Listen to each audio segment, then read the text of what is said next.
Hey, welcome back to Away We Go. I'm Kayla. And I'm Andrew. And today we are coming to you with all the information on our complete review of Jordan.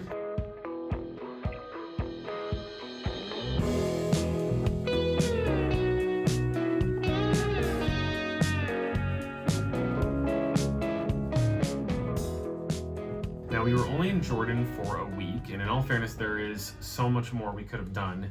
But given the time, we just wanted to talk about what we spent, where we stayed, and some of our favorite things while we were there. Kicking things off as usual, talking about our finances. Jordan was a little bit of an interesting one because, as I mentioned, it was just 1 week. So we didn't kind of go to a bunch of different places, do a bunch of different things. All in all, our daily spend was about $146 per day.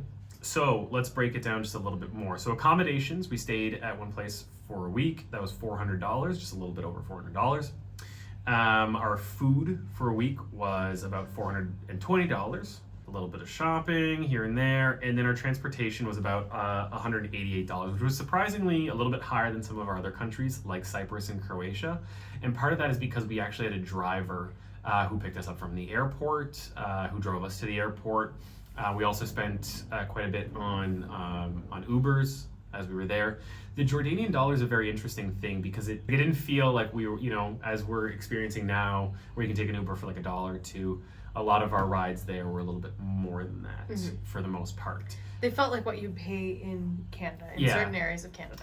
In addition to that, while the city felt really tight, everything's at different levels. So where it looks like it's 5 minutes away, it's in fact probably closer to 20 minutes away because you're up a hill and you gotta go down a hill or you gotta go across a bunch of hills. So. Yeah, and not to mention the one-way streets that they have there as well. Yeah, so there was a lot of that. Anyway, in short, from a financial perspective, about $146 a day. In addition to that, we had kind of a weekly eSIM, which was $25. We spent $336 on flights to get into Jordan. And our big one was $1,200 on activities. That is our highest activity cost in this entire thing. Even higher than Peru, even higher than Greece. It is our highest expenditures on activities, and we only did 1 week. And part of that reason is because we had to spend a little bit more to do some of these things that weren't easily accessible.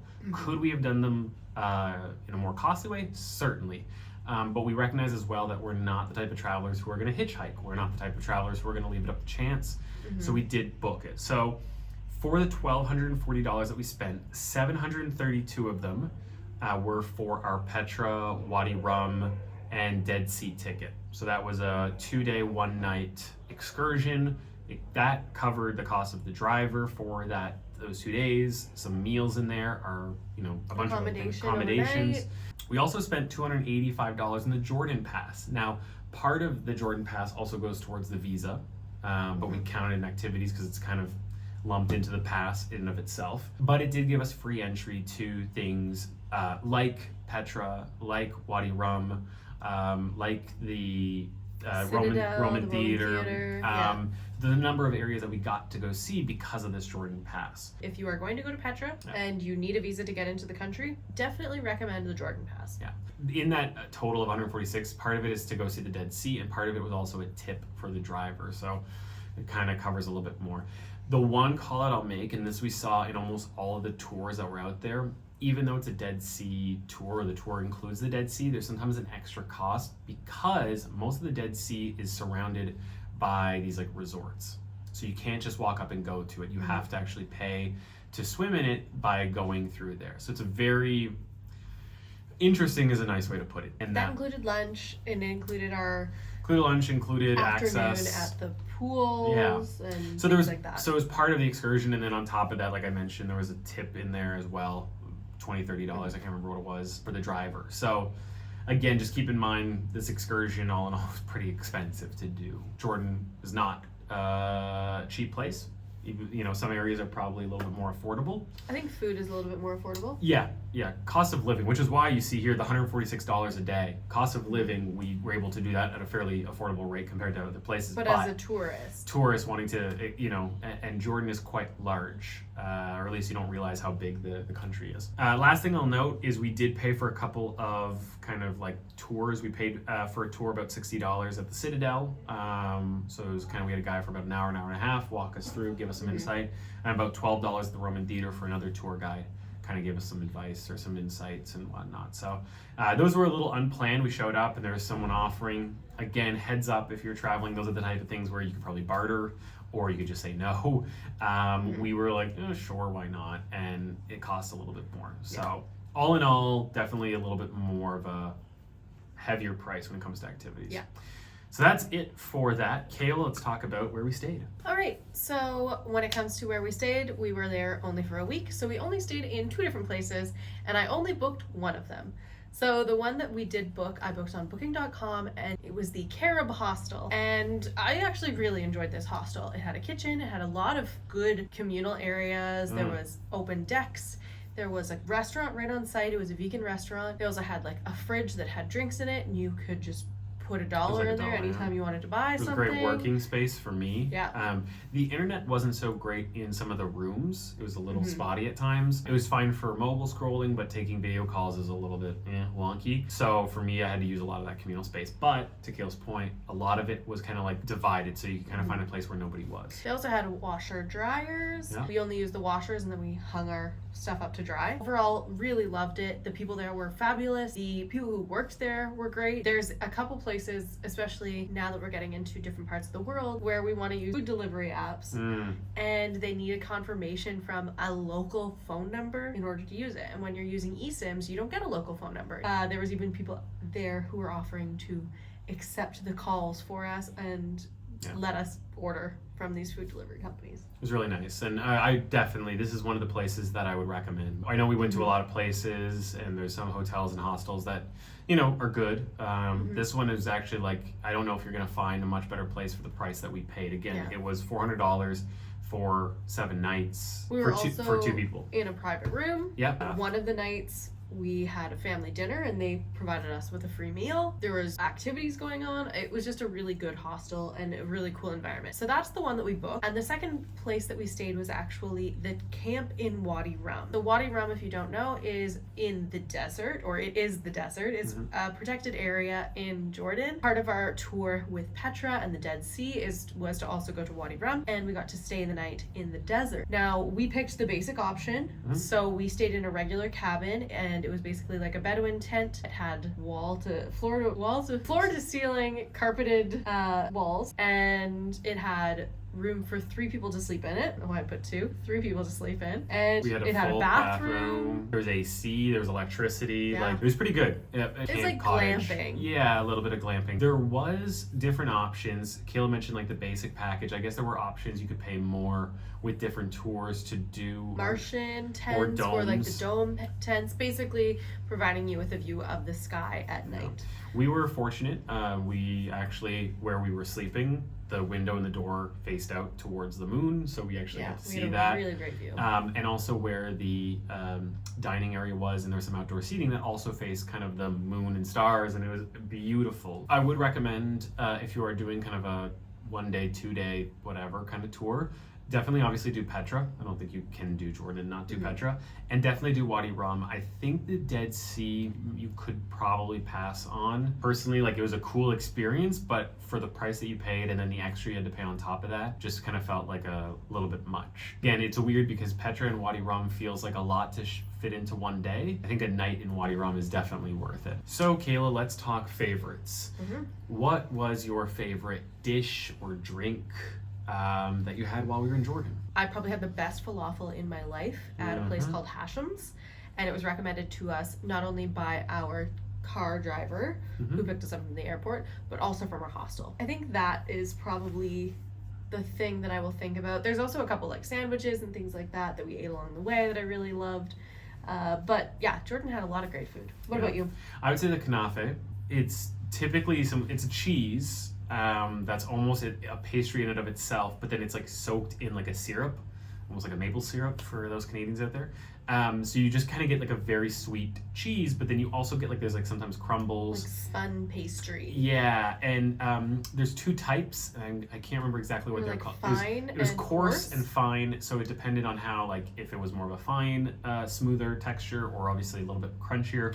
I think we did coarse is what they recommended. It's a little bit of a personal preference, but definitely loved it. Again, it's one also of those. super cheap. Yeah, it was 75 cents for a piece, or 75 Jordanian dinar. I constantly was calling it Jordanian dollars, and they were like, do you mean Jordanian dinar or dollars? And I was like, shit, you're right, these are different. So anyway, very cheap. Super good, super cheap. Yeah. Definitely worth it.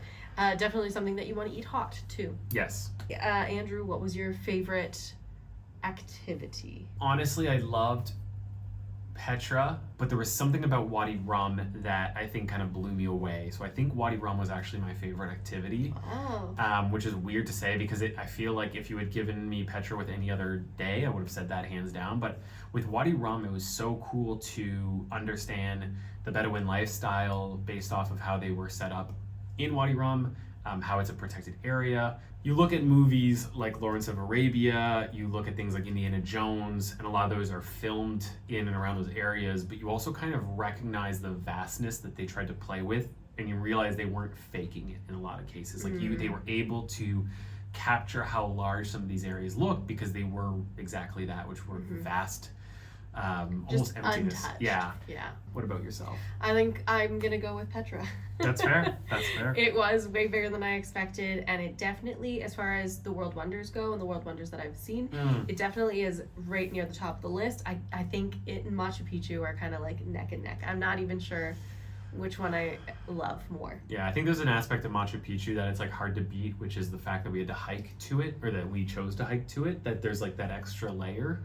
But with Petra, you're kind of like when you see sculptures, you're kind of like you still have to like hike to it. True. There was like a full-on trail. There are these Sikhs, which is like a fish. It used to be a fissure in the rocks. Yeah. That was then kind of excavated so that people could travel through them. But it's just like amazing to look up and see these. And I think it's like a mixture rocks, of things because it was like things. tectonic plates that had hit caused these fissures or something that had hit, almost like an earthquake of sorts. And then humans intervened, and then on top of that, water intervened. Like there was all these like the mixture of human and nature that made it what it is. I think it's just a really cool site, and we only did one day. You could definitely do a couple more days there, do more exploring, see more sites. Like we saw the main ones, and it was amazing. But I can't even imagine what it would be like to be up close and personal to some of these things, like more tombs. They have a lot of tombs. They have a lot of houses. They have churches. They have everything. It was a full-blown city, and I was blown away by the scale of it. I think it was just really cool. What is one thing that I guess you learned about Jordan, or you learned about, from your experience while you were there? I learned that the people there are absolutely amazing. They're super, super nice. I feel like everyone that we met was just wanting to know where we were from, ask us questions. When we went to Hashem's for our falafel and hummus, we went to go pay, and someone actually started a conversation with me, asked me where we were from, and they said, "Oh, is this your first time?" And then they said, "Let us pay, like you're visitors here, like let us pay for this." And it was just like we kept getting that kind of reception everywhere we went.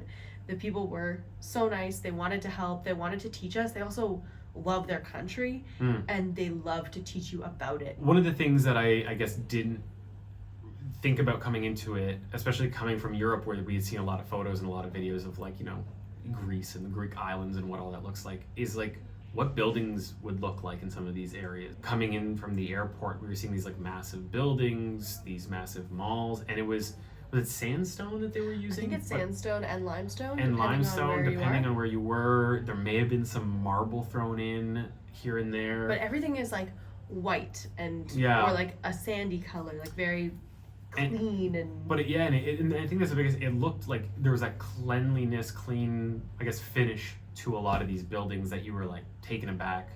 On top of that, it's all built on hills or mountains. So I mentioned earlier the need to, like, if you go somewhere that's 5 minutes away, it's probably more of like 20 minutes because you got to go up and down and all around. With that sprawl, you also got to see like all these layers of buildings. So that was really cool. So yeah, A lot of beauty in Jordan, Yeah. for sure. I really liked it. So Kayla, now we've hyped up Jordan a lot. We've spoken yeah. very highly of it. I think there are some downsides to the country. We don't have to get into all of them, but we do need to score it out of 10. Oh no. Yeah. So how do you score Jordan compared to others? You know, Yeah. based on expectation, based on experience, how would you score it out of 10? I'm gonna go with a 7.5. Okay. What are you gonna I go? was also going to go with a 7.5. It's Okay. funny you mentioned that. Okay.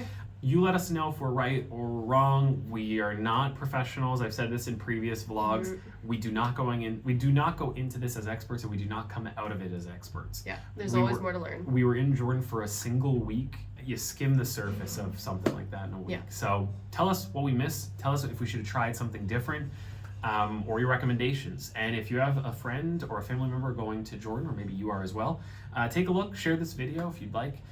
We'd greatly appreciate it. Yeah. Let us know what your thoughts. Like the video. Subscribe. We got more on the way. Mm-hmm. But thank you either way for watching. Thank you so much for being here. If you haven't watched any of the other reviews, we have reviews for all the countries that we visited so far. This is country number 10. Mm-hmm. And so there's 9 other reviews that you can go see, plus Why not? all the other vlogs Why of not? actually seeing the things. So go check those out. Thanks again, and we'll see you next time. Thank you. Bye. Bye.